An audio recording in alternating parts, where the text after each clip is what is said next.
lo que se preveía sucedió, y es Macri fue procesado. El propio Macri había anticipado que esto iba a suceder, su abogado, y bueno, gran parte de la sociedad sabía que esto podía ocurrir. Vamos a meternos rápidamente con este tema. Es el primer procesamiento después que deja la presidencia Mauricio Macri, que hace un ratito nomás habló en Chile antes de abordar el avión que lo trajo o lo está trayendo para Argentina. Escuchen al propio Mauricio Macri consultado sobre el fallo tan cuestionable del juez Baba. Presidente, la decisión de la justicia argentina de procesarlo por espionaje ilegal a los familiares del Ara San Juan. ¿Cuál es su reacción? Ya sabíamos que esta persecución política iba a terminar en este procesamiento, así que no es nada nuevo. ¿Sigue pensando que el juez es parcial? Absolutamente parcial. ¿Y qué le parece la decisión de que no pueda salir del país? ¿Usted ahora va a volver a Argentina?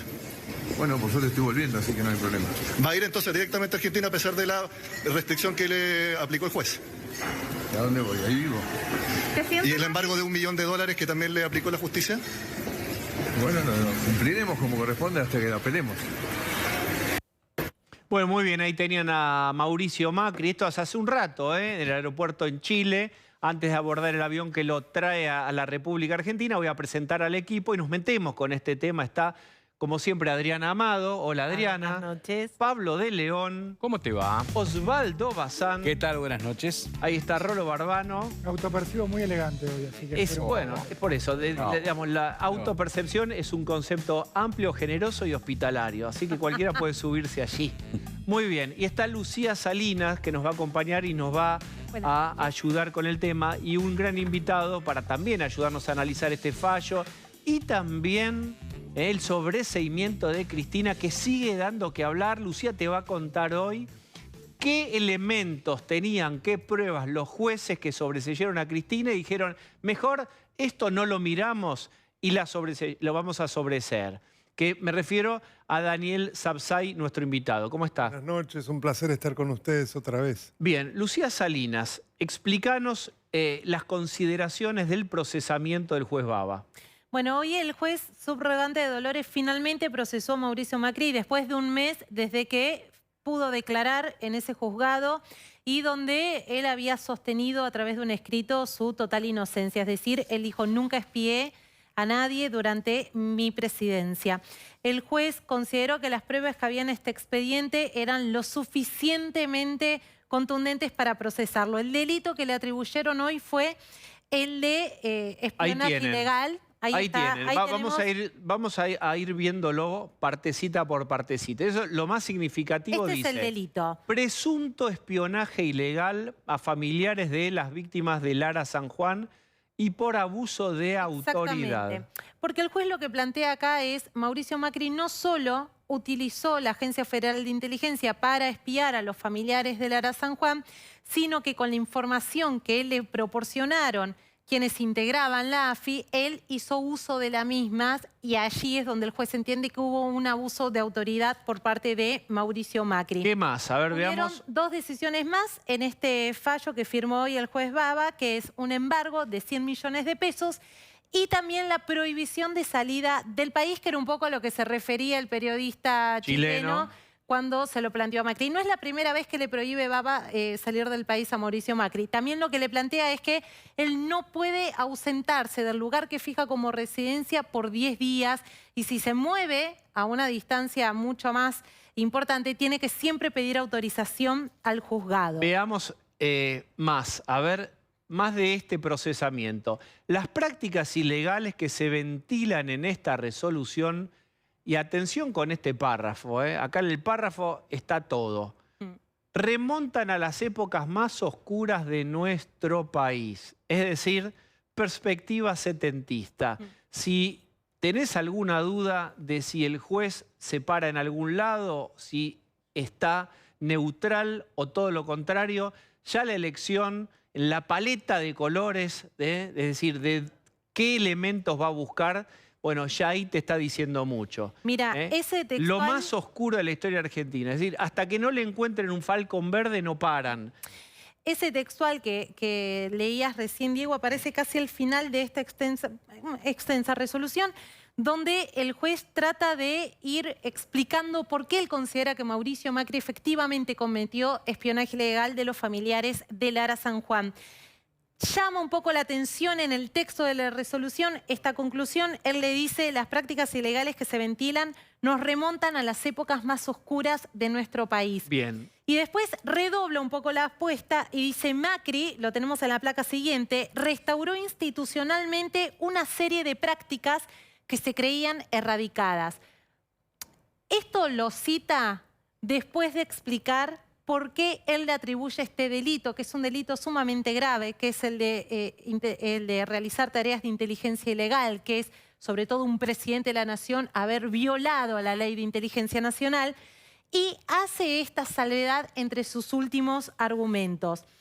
Esto quizás te sintetiza un poco el criterio del juez, que es lo que dijo en otro tramo de la resolución, que sostiene, es imposible sostener que las máximas autoridades de la AFI y del Gobierno Nacional hayan estado al margen de esta situación. Esto es importante, porque Esto es importante si hay una porque cadena, dice, no es un eslabón, el principal, que es un presidente, no puede no saber qué pasa en el resto de la cadena. Pero él lo ahí es importante, porque veníamos escuchando a algunos referentes de Juntos por el Cambio que decían, no sabemos qué ocurrió ahí, pero Macri no tiene nada que ver con esa cuestión eventualmente. Ahí hay dos cuestiones a tener en cuenta. La primera de ellas es que el juez le dice, todo lo que concierne a las políticas de inteligencia en un país están en cabeza del jefe de Estado. Entonces le cita la ley de inteligencia, le recuerda los artículos que hablan sobre el organigrama, el funcionamiento, y en segundo término lo que recuerda es que Gustavo Arribas, como Magdalani, el 1 y el 2 de la Agencia Federal de Inteligencia durante el gobierno de Mauricio Macri, están procesados por realizar estas tareas de espionaje ilegal. Entonces él dice, nada de lo que pudieron haber hecho Arribas, Magdalani y otros agentes que fueron ayer procesados se podría haber hecho sin la orden de Mauricio Macri, sin el conocimiento de Mauricio Macri y además para utilizarlo en medio de una situación muy compleja como eran los reclamos de los familiares de Lara San Juan. ¿Las órdenes de Mauricio Macri, escritas o telefónicamente? No, ¿Tiene alguna prueba de que Mauricio Macri ordenó a Magdalani o a quien sea hacer estas supuestas prácticas de espionaje? Es lo que justamente dice el abogado Pablo Lanuse, que es el defensor de Mauricio Macri. No hay ningún indicador en todo el expediente que lo coloque a Mauricio Macri dando una orden directa para realizar estas tareas de inteligencia. Esta resolución es muy similar a la que el juez Baba firmó el día que lo llama indagatoria.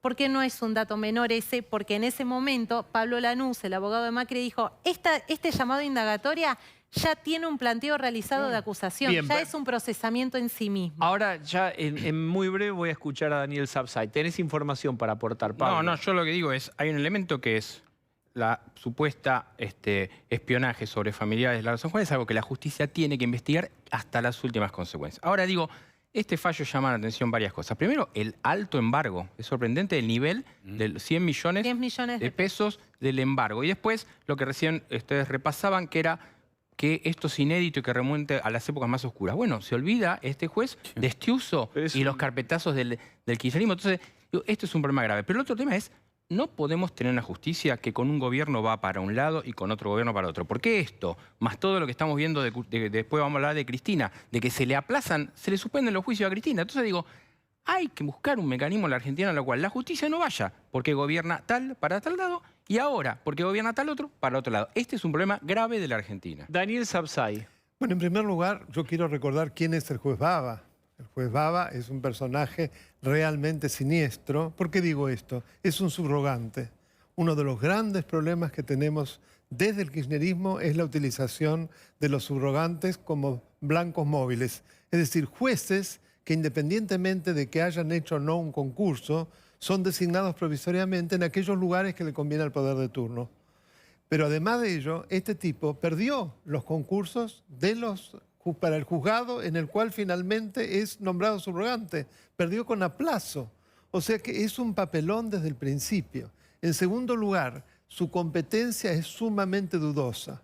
En tercer lugar, recordemos que su Cámara de Apelaciones, la alzada, la Cámara Federal de Mar del Plata, le llamó la atención, lo reconvino por los términos en los cuales se refería al expresidente. Es Bien. decir, Pero después todo lo confirmó, señala- porque lo fue recusado. Confirmó dos veces. Y después lo confirmaron. Lo cual, digamos, también es algo muy contradictorio. De todos modos, a mí me parece importante lo que ustedes han dicho, que todo en la construcción que él ha hecho son supuestos.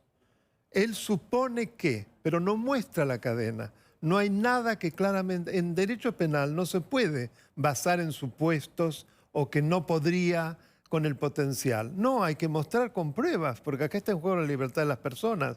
A ver, Tiene que esto es muy haber pruebas importante. irrefutables. Desde lo Nulle penal. delito sine lege y nulle delito sine prueba. Es obvio eso. O sea, no se puede suponer que dado un organigrama del poder, Exactamente. podría alguien no saber. Eso no que haya un organigrama no De garantiza, ninguna según Digo, el por eso derecho viene penal. puesto el manera. resultado desde el comienzo. Cuando lo llama indagatoria le dice, Claro. vos estás a la cabeza de este organigrama, entonces te voy a imputar por esto. ¿Cómo se defiende eso, Macri? La única defensa posible que tenía era decirle, no, yo no era presidente en ese momento. Porque el juez asume que por ser presidente tuvo que haber dado la orden. ¿Qué le falta al juez? La orden. Pero Claro, es lo mismo es que fundamental. a mí me acusen de ser autor intelectual del robo a un banco y no encuentren la orden, la comunicación mía con quien robó el banco, y hay que ver si el banco fue robado en este caso, pero digo, tenés que encontrar el vínculo entre quien supuestamente comete el delito y quien lo ordena. Si vos no tenés eso en el medio, reemplazarlo con un organigrama es muy débil, porque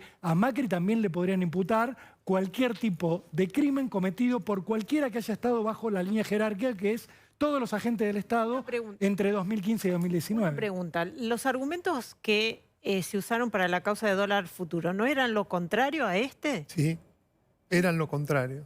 Que Y para Cristina, el por ser caso presidenta, del no tenía por último qué saber de la sobreseimiento modificación de los sauces o tesur es exactamente lo contrario. Después, si quieren, puedo Bueno, en dólar demostrar futuro, en cómo realidad, utiliza lo del lo que se dijo precedente. Pero que perdón. era era una política de Estado que Sí. no podía judicializarse. Argumento que también se utilizó en el pacto con Irán, donde, entre otras cosas, el tribunal oral, que sobreseyó sin realizar el juicio oral, dijo que intervino incluso en el pacto con Irán el Congreso y que eso fue puesto a discusión de Es que toda en la realidad No, ese esa argumento discusión- se usó también para otros juicios contra Cristina, etcétera, y lo que se dijo es que había muchas instancias administrativas Claro. en el medio y que por qué Cristina iba a saber. Exactamente. La diferencia es que hay otros elementos probatorios que sí mostraban la proximidad, según la hipótesis de la investigación, de Cristina. El contacto, suponete, los bolsos, era que los bolsos en los cuadernos de Centeno habían llegado ahí, al departamento de Juncal.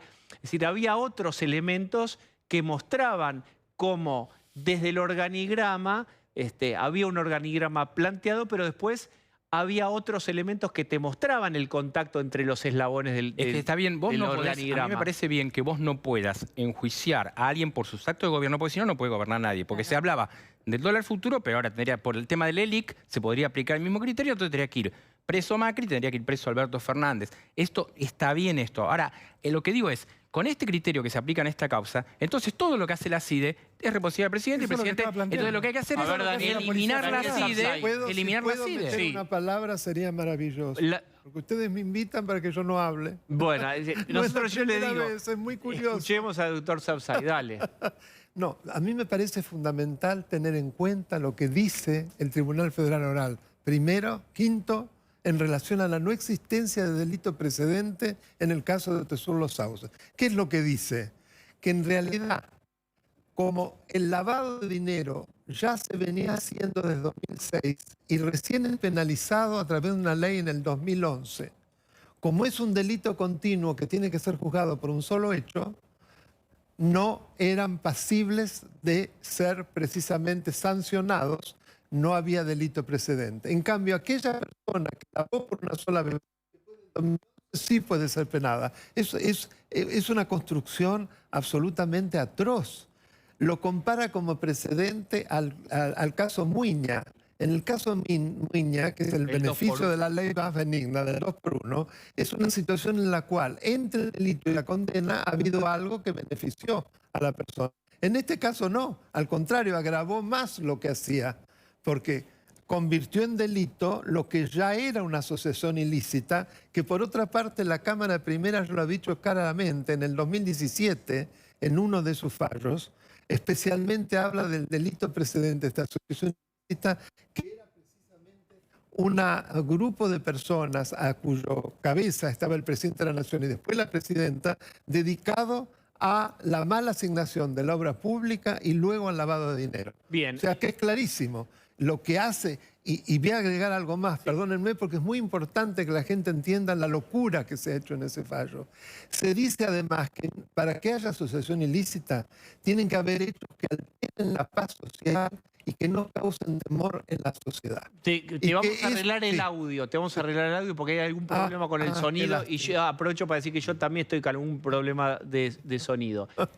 Quiero que giremos hacia eso. Vos publicaste en Clarín una cosa, Lucía. Seguramente, digo, para cerrar, por el momento, la cuestión Macri, seguramente van a apelar este fallo. Sí, el abogado Pablo Aranuse va a apelar este fallo, lo dijo el propio Mauricio Macri. Ahí será el Tribunal de Alzada, responsable de revisar lo que hizo el juez Baba, el que tenga la palabra siguiente, es decir, si confirma ese procesamiento o no. Y después la causa avanzará hacia las instancias superiores. Bien, vos publicaste en Clarín algo, que es lo siguiente. Vos dijiste, los jueces del caso Tesur y los Sauces tenían pruebas que decidieron voluntariamente omitir para poder dictar el sobreseimiento. ¿A qué te referís? Ingresó hace unos meses un estudio preliminar de una de las pericias que había pedido la propia Cristina Fernández de Kirchner sobre todos los contratos que sus empresas firmaron con sus principales inquilinos, es decir, Lázaro Báez y Cristóbal López. Ellos dos fueron el 86% de la facturación de los Sauces, que es la inmobiliaria, y Lázaro Báez fue el responsable de explotar, manejar, administrar Otesur, que es la empresa hotelera. Estas dos son las empresas por las cuales llevan el nombre de este expediente en el cual fue sobreseída la vicepresidenta y sus hijos. Ese estudio preliminar que usa la defensa, Carlos Beraldi, para decir, este informe lo que muestra es que está todo bancarizado y como está bancarizado se puede hacer el recorrido, la trazabilidad, como se le dice, de todos los movimientos de fondo, pues entonces no hay lavado de dinero, es todo dinero blanco, todo dinero genuino, todos movimientos que son como está corroborables. Bancarizado, no hay lavado, porque lavado implica negro y acá es blanco. Exactamente, lo que le dice el fiscal Diego Velasco y después lo que dice la jueza Adriana Paliotti, gracias, que es la única que votó en contra de este sobreseimiento, es esa prueba, primero que es preliminar, es decir, el informe aún no está concluido, pero así todo, los peritos lo que dijeron es que la información, la documentación de las empresas, sobre todo de los Sauces, es incompleta, que tiene falencias contables, que hay facturas que responden a más de un pago. Y eso es lo que fue omitido. Exactamente, y detalla una serie, por ejemplo, en otro tramo dice, los departamentos de Puerto Madero, que son los que alquiló siempre y exclusivamente Cristóbal López, y que abonaba en dólares, garantizando un importante ingreso al patrimonio de los expresidentes, en ese momento no se contaba con los fondos para la adquisición de esos bienes. Después, lo que dice la pericia es, hay otros bienes que también la registración es difusa, no hay manera de rastrear el origen de los fondos. Estos son solo algunos puntos de este informe parcial, lo que el fiscal y la jueza Paliotti le dice, tenemos que esperar que estas pruebas concluyan, porque además las solicitó la propia vicepresidenta y lo que sostenían en Comodoro Pi, que las conclusiones iban a ser aún más contundentes. Daniel Sapsay. Pero además, del mismo modo que en los otros dos sobreseimientos, lo que hace el Tribunal Federal V es modificar el Código de Procedimiento Federal en lo penal, que exige que tenga lugar el juicio oral. Es imposible que no se haga tal, salvo que se hubiera muerto la persona, que hubiera sido declarada imputable. Entonces, hay una clara usurpación de facultades legislativas y, por lo tanto, de violación de la separación de poderes, porque el tribunal termina legislando y lo hace de mala fe para favorecer a una de las partes. ¿Y eso cómo se castiga? Que es la parte acusada. ¿Y eso cómo se castiga? Tendría que ser sometidos a juicio político. Porque ya fueron denunciados. Ya fueron tanto denunciados. Adrián Y acá, Grunberg como Daniel Obligado. Acá es muy importante también establecer, si me permiten, sí, claro, porque está todo concatenado, algo sumamente importante. Se dice, los jueces no pueden ser juzgados por el contenido de sus sentencias. En principio es cierto. Ahora, El mal desempeño implica juzgar cómo se desempeña alguien y cómo se desempeñan los jueces, dictando sentencias. Si las sentencias son abiertamente contrarias a derecho, de mala fe, y para precisamente beneficiar a una de las partes, eso es mal desempeño. ¿No es cosa juzgada írrita eventualmente? Eso es otra cosa. Para mí es previo aún a eso. Aunque no sea írrito, es susceptible, no en cuanto al valor de la sentencia, pero cuanto a la responsabilidad de quien la dictó.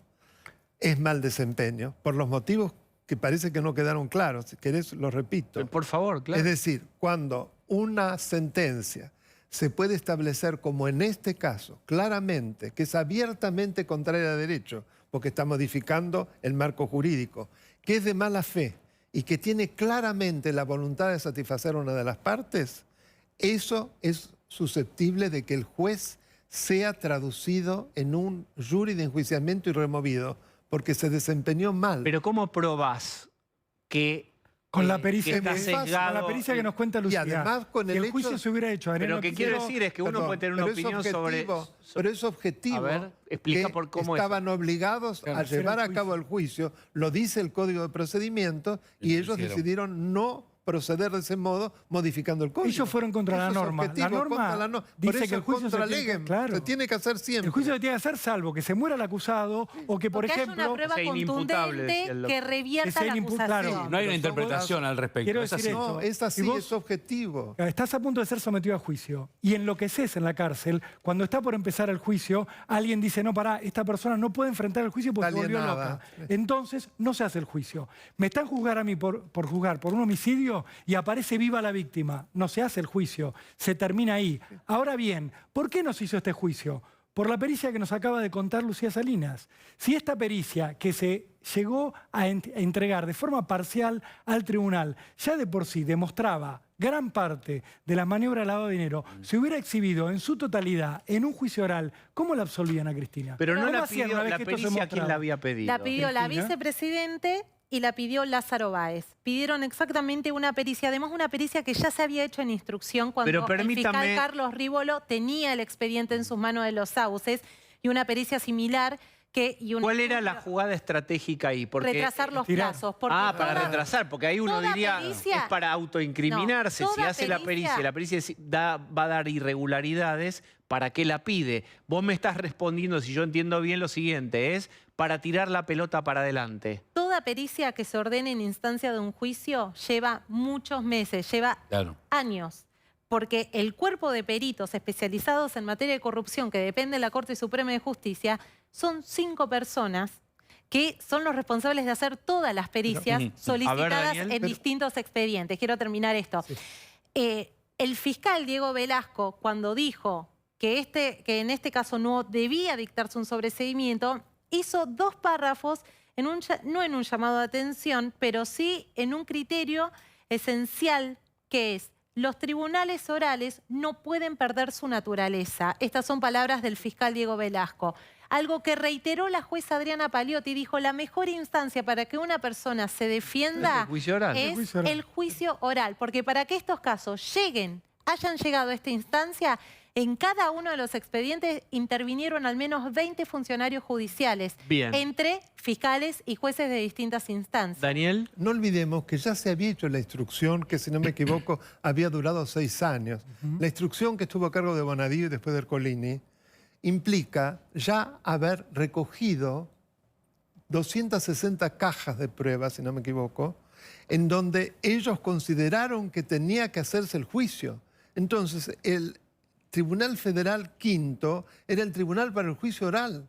Es clarísimo, ¿cómo no iba a ser el juicio oral? Hay un elemento más que responde a la pregunta de Diego de por qué se pidió esta pericia. Porque la defensa de Cristina, su estrategia siempre fue estirar los plazos. Fueron con los mismos planteos y con los mismos pedidos ante todos los tribunales que tuvieron que intervenir, ante todas las instancias. Esa era la estrategia hasta que pasó algo, que es que Cristina fue electa vicepresidenta. Y ahí cambió todo el mapa. Ahí, en lugar de tener que estirar los plazos para dilatar, para buscar una prescripción, para conseguir un tribunal mejor a futuro, lo que encontraron de golpe es que Cristina retomó el poder y ahora sí tenía la chance de ir sobre los jueces a los que le tocaran la instancia que fuera y decirles: señores, sobreséenme, rápido, vamos. Pero mira, falta la pericia.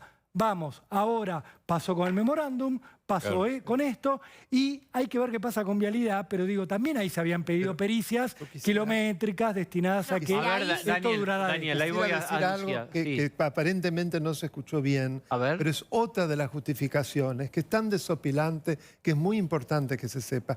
¿Qué es esto? El juzgado sostiene, Federal Octavo, que para que haya asociación ilícita debe producirse hechos que realmente den temor a la gente y que de alguna manera perturben la paz social. Que esto de ninguna manera lo producía. En cambio, por ejemplo... Perdón, yo nunca escuché, no sé nada de derecho, pero la asociación ilícita tiene que, para ser consolidada como tal, tiene que perturbar la paz social. Bueno, pero es una construcción del fallo. Por eso es interesante ver cómo inventan y cómo construyen algo que inclusive es falso eso. Porque ellos comparan, por ejemplo, una banda de secuestradores, sí.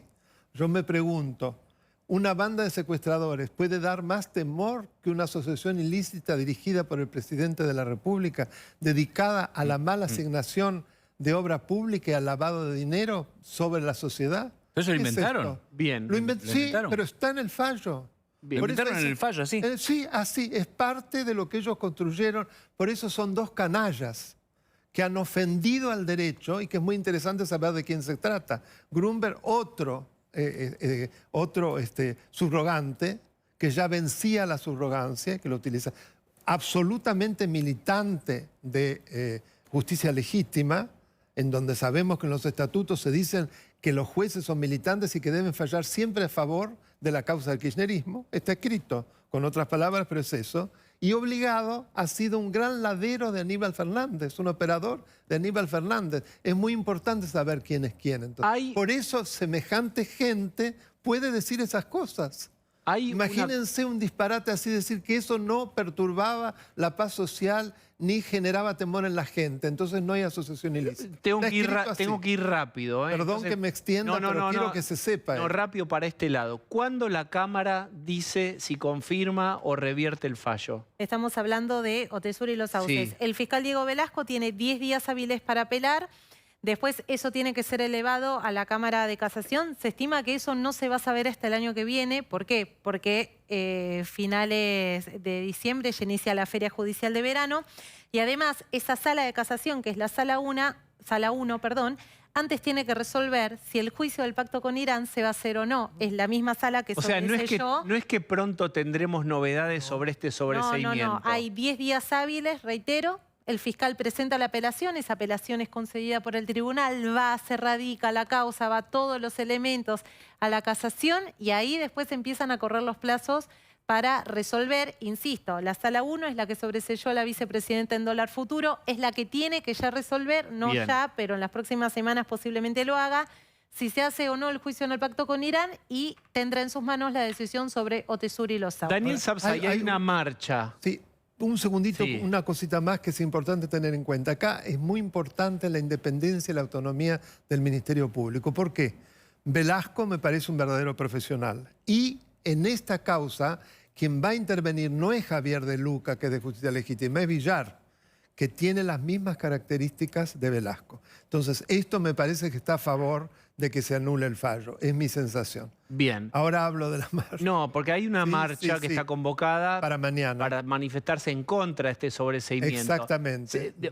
¿Vos sos organizador de esa marcha, como circula en redes? No, yo he sido el difusor.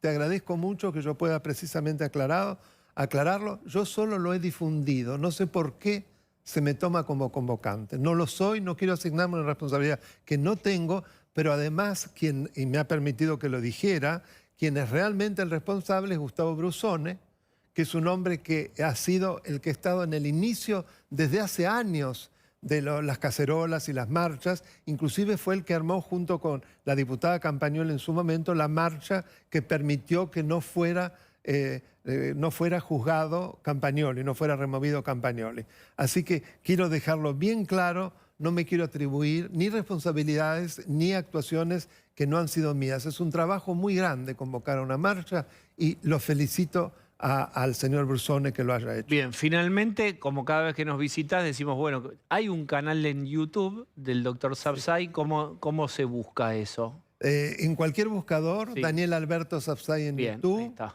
allí se entra, no es obligatorio suscribirse, e igual es gratuito, Sí. y pueden acceder a todos los videos que en este momento en distintas secciones son cientos, y sobre esto ya hay muchísimo, mucho más detalladamente explicado. Muy bien. Muchas gracias por Gracias, Daniel Sapsay. Gracias por la visita. Pablo de León. ¿Cómo te va? Bueno, hoy el ministro Guzmán, Martín Guzmán, ¿a dónde fue? Que está con el tema del acuerdo del fondo. A la CGT. Y se sentó cual compañero peronista en un escenario, tomó el micrófono y le empezó a hablar a los caciques sindicales. ¿Qué se llevó? Míralo, ahí lo tenés, sentadito, mangas de camisa, obviamente, para mostrarse compañero. Popular. Claro, popular. La charla TED de Guzmán en la CGT. Muy bien. Era esa cosa sentada, ahí el pantalón que es mostacín, vos que sabés bastante esas cosas. Sí. Bueno, fue ahí, ¿qué se llevó? Se llevó el apoyo de la CGT para el acuerdo con el fondo, para negociar Claro, con está el bien, fondo. pero digamos, y que un poco va a empezar a dar pie a la próxima visita, que es parte del equipo ya, que se llevó una frase, es, te apoyamos, pero no hay ajuste con el Fondo Monetario Internacional, ¿no es cierto? Porque recuerden que uno de los tres que maneja la CGT por elección es Pablo Moyano, y Pablo Moyano está ahí, ¿no? Y hay un abroquelamiento fuerte de la CGT que zanja sus diferencias porque lo que se viene en esta parte del ciclo es la palabra maldita. Ajuste, reordenamiento, sintonía fina, como vos quieras llamarle. La CGT se unifica para garantizarse que si va a haber un ajuste no recaiga sobre los trabajadores formales, porque recuerden que hay la mitad o 40% son informales y no tienen la representación de la CGT. La frasecita es, reforma laboral, no. Y por eso a esta reunión también fue Claudio Moroni, íntimo amigo de Alberto y ministro de Trabajo. Muy bien, Eduardo Levillellati, que es economista, que nos visita al menos por ahora, después lo vamos a ir amarrando más una vez por semana. ¿Cómo estás? Muy bien. Bien, larguemos vamos a colocar la ficha en el dominó que corresponde. Foto de la CGT, es como la ficha es foto de Guzmán en la CGT y yo coloco a uno y vos hablas de esa, que es visita al Fondo Monetario de equipo, ya no es solo Guzmán, para empezar a acelerar las negociaciones con el Fondo Monetario y después de la carta de Cristina, en donde Cristina decía el ajuste es el otro, es decir, el arreglo es el que tiene la lapicera, que es el presidente, y la oposición, háganse cargo, digo, da de alguna manera una aval a esa negociación, se agiliza la negociación. ¿Qué quiere decir? Bueno, vos ya lo explicaste todo, pero... Gracias por haber venido. Sí, café, algo. No, para agilizar tenés que tener una negociación funcionando. Yo creo que el viaje a Washington es básicamente para abrir la negociación. Hasta ahora no había una negociación. Y para hacer una negociación tenés que tener el Excel, si querés, la proyección. No te olvides que cómo funciona el acuerdo con el fondo. Se tiene que presentar una propuesta del gobierno que básicamente le dice al fondo cómo vamos a hacer para pagarle en los plazos establecidos en el nuevo acuerdo que estamos negociando.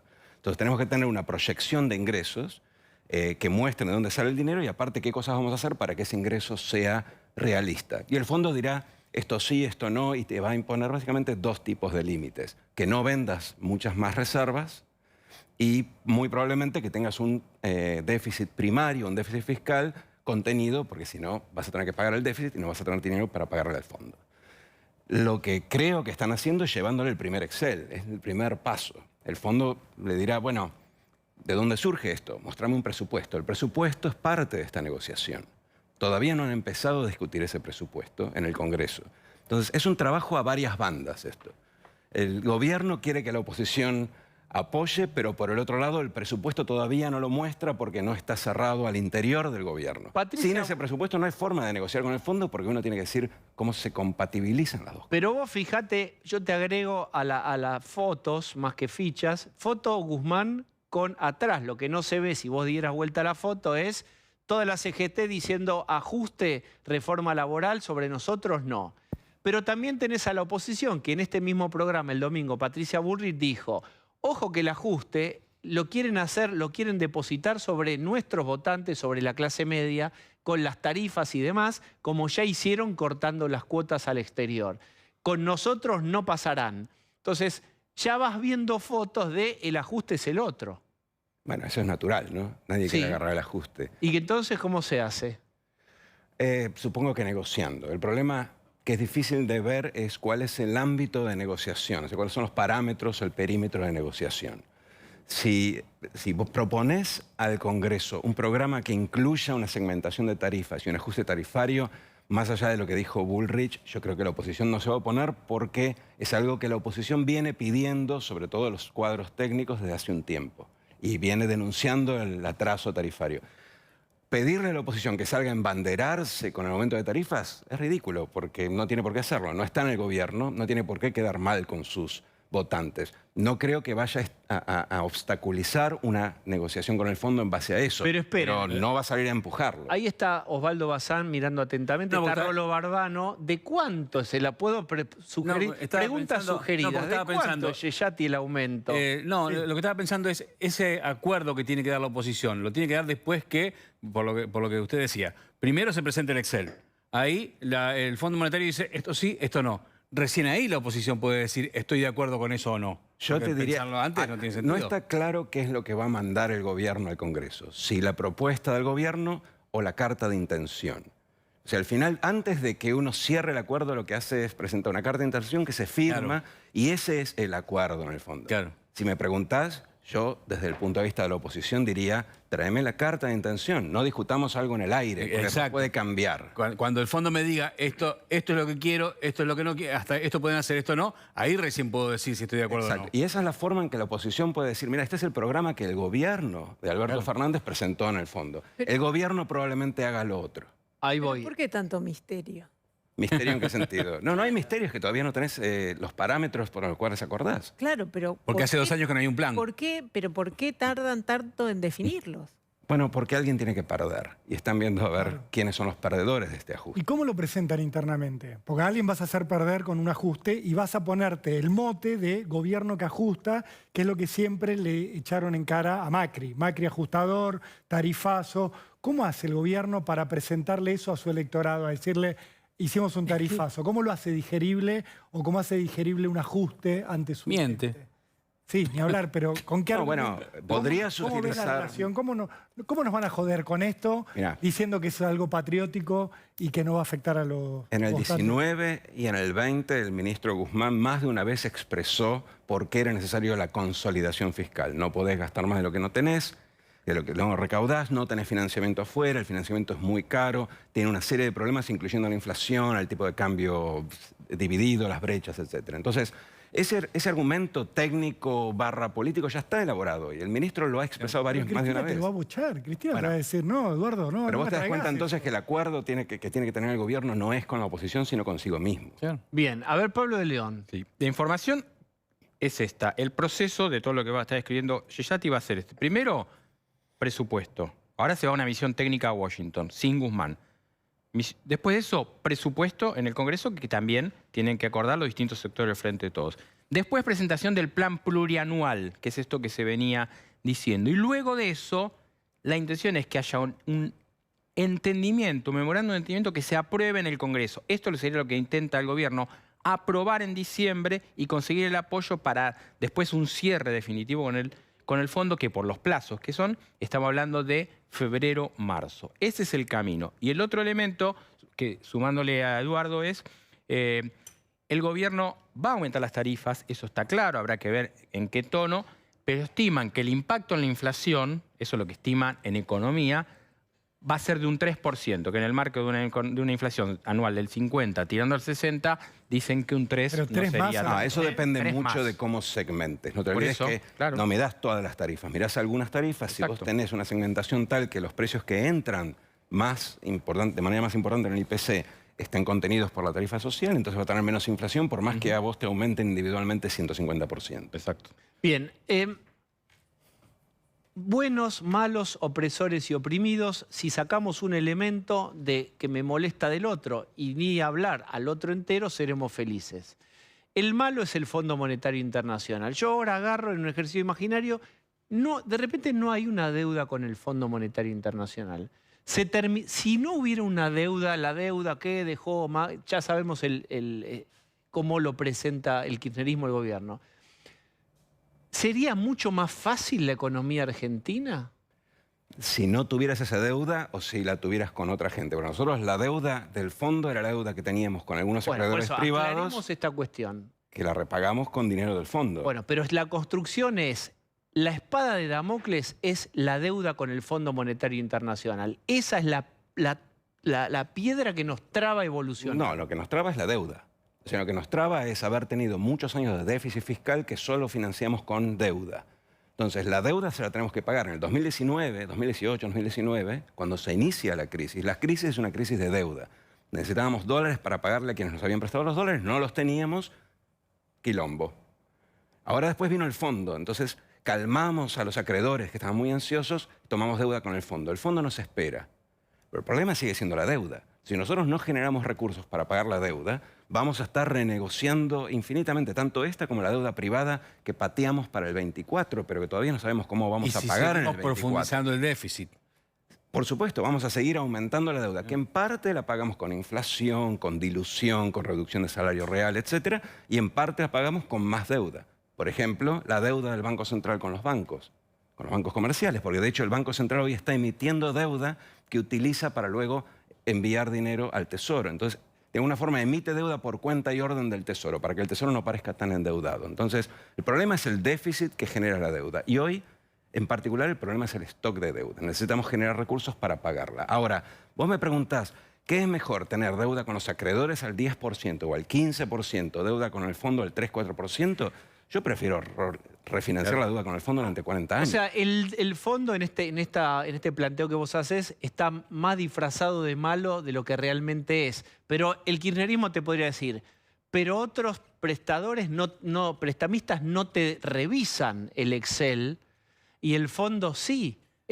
Se interfiere más sobre la política doméstica. ¿Verdadero o falso? Bueno, tiene un pro y una contra. A los otros prestamistas te empujan a un default. La ventaja, entre comillas, que tiene eso es que vos le podés reestructurar la deuda y quitarle un cacho, que es lo que hiciste en el 2020. La contra de la deuda con el fondo es que no podés defaultearla. No podés reestructurarla y sacarle un pedazo. Tampoco le podés bajar las tasas, tampoco podés hacer lo que vos quieras. Pero lo cierto es que la deuda del fondo te cobra menos de la mitad de lo que te cobraría el mercado. Ahora te diría menos de un tercio de lo que te cobraría. Teniendo en cuenta además que el kirchnerismo había pedido créditos a Venezuela con el 15% de interés. Sí, por eso te digo. Hay una diferencia entre el 15 y el 3. Entonces, el mercado te sale más caro, ¿sí? Y te fuerza un default, no te espera. El fondo te espera, fíjate que te está esperando ahora. Ahora, lo que sí es cierto es que cuando vos incurrís en una deuda con el fondo, no hay reestructuración que reduzca esa deuda. Entonces, bueno, ahí te tenés que preguntar vos. ¿Qué es eso de pedirle plata a Arabia Saudita y a Rusia? ¿Qué es eso? ¿Es viable? No tengo idea. Me parece que son tiros al aire. Pero demos la noticia pero primero. es improbable. Circuló la noticia de que Argentina podría acceder o pedir o se los ofrecieron. Pero creo que ya lo negaron. Salieron creo que Cecilia Todesca, alguien del gobierno que está informado. Lo relativizó. Lo relativizó mucho. Ahora, pero ahí voy como Sadri. ¿Es buena o mala idea decir, che, somos pocos, no, agreguemos gente, hay otro país que nos pueda prestar? ¿Estaría bien o mal? Depende a cuándo. No es bien o mal. O sea, vos tenés que pagar. En realidad no podés pagar. Ningún país puede pagarte, claro, la deuda. En general se refinancia la deuda. Entonces vos te preguntás, ¿cuáles son las condiciones de refinanciación? ¿Qué me pide el fondo? ¿Qué me pide China? ¿Qué me pide Rusia? Si te piden mucho, está mal. Es simple. Bien, la vida misma de gente pidiendo plata en lugares. No intelectualicemos. Gente pidiendo plata en lugares es lo mismo. ¿Está claro? Hay un detalle que tiene que ver con el ajuste, que pareciera que la única manera de hacer ese ajuste es no perjudicando a los que menos tienen, cosa que está pasando con la inflación y con los ajustes salariales. Pero ¿se ha hecho en algún momento un estudio que hablara del gasto superfluo del Estado? Muchos economistas hablan de eso, pero nunca se pone en blanco y negro esa parte. Mira, hay dos cosas que tenés que tener en cuenta. Primero, que cuando hablamos de gasto público, lo que gasta el Estado, el 50% va al sistema previsional y otro 5 a 10%, dependiendo de cómo agrupemos las cosas, va a asistencia y gasto social, que es necesario. ¿Se podría hacer mejor? Posiblemente. ¿Se podría condicionar e incentivar más a que la gente se incluyera laboralmente, formar? Sí, todo bien, pero igual eso no es un lugar donde quieras tocar mucho, no en esta situación. Entonces te queda poco para ajustar. ¿Sobra gente en el Estado? Muy probablemente.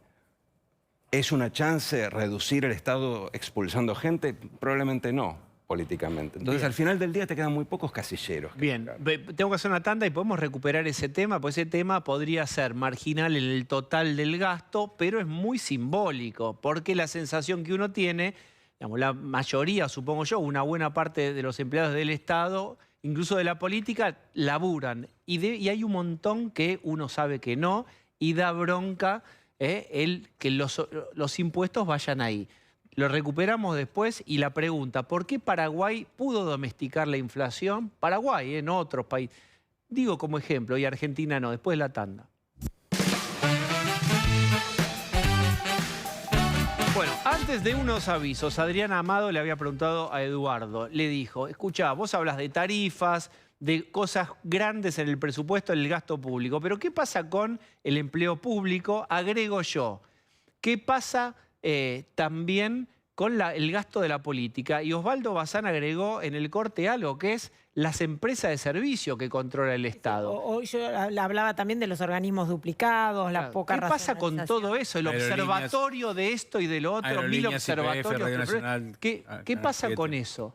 Son cosas distintas y todo suma. El tema del empleo público tenemos que tener en cuenta, eso siempre hay que destacarlo, que el empleo público fuerte es subnacional, es provincial y municipal. Durante el gobierno de Cambiemos se redujo el empleo en el gobierno central. Dejemos de lado educadores, empleados de la salud, seguridad. No estamos hablando de administrativos, eso se redujo y ahora se volvió a ampliar un poco en parte como respuesta a la crisis y en parte por cuestiones políticas. Pero no es el núcleo del gasto. Y muchas veces ese empleo público provincial es causa, pero a la vez consecuencia de la falta de empleo privado. Entonces, las provincias que tienen menos empresas y menos empleo formal, menos empleo privado, son las que más absorben empleo público. Y también clientelismo. Y clientelismo. Exacto. Y también son las empresas, las provincias que menos viven de sus propios ingresos. Entonces, al vivir de la coparticipación, uno tiene de alguna forma menos disciplina como para ahorrar. Ya vas viendo cómo es la tele. Un minuto el tema empresas. No, las empresas públicas hay mucho para ajustar. Aerolíneas es un caso típico, pero no es la única. Aerolíneas sí, es un barril sin fondo histórico. Nadie termina de encontrarle la vuelta. Y voy a este gasto de la política, 1000 asesores, cosas, observatorios, el observatorio que mide... Eso es simbólico. Y yo te diría, tiene sentido y es importante como efecto de demostración. No podemos tener dirigentes políticos que tienen un montón de gente, muchas de ellas empleadas irregularmente, muchos pagando sobresueldos que sirven. Tipo que lo despiden porque no funciona y por la puerta giratoria entra en otro lugar, porque decís, pero esto es una agencia de empleo. El grueso del déficit no viene de ahí, pero simbólicamente sí daña la imagen de la política. O sea, el político que tiene su séquito de asesores que los usa para cualquier cosa y que incluso les paga de más para luego tener ingresos que luego puede utilizar de manera discrecional. Bueno, con eso hay que cortarlo. No vas a reducir el problema del déficit, pero vas a mejorar la imagen de la política. Bien, vamos a hacer una última tanda.